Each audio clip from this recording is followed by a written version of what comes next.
Welcome to Nazareth Joe Mather channel. The poor prospers. The poverty-stricken thrives.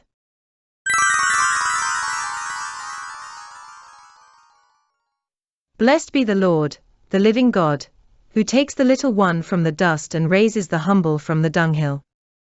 We praise you, Lord, who remembers and blesses me and my whole family.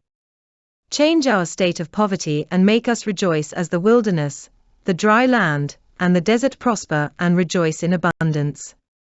Let us see the glory of the Lord and your majesty, our God. Make us strong who are weak. Behold, our God come to grant mercy to us and save us. Lord, make us leap and shout as you prosper us.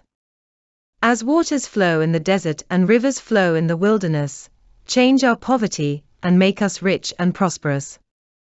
Lord, change our poor condition and fill our house with wealth and riches, as you turn the parched lands into pools of water and the dry land into springs.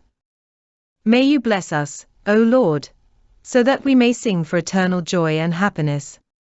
Take away our sighing and distress. We give thanks to the God and Father of our Lord Jesus Christ. For in our union with Christ he has blessed us, by giving us every blessing in the heavenly world. Thank you. God bless you.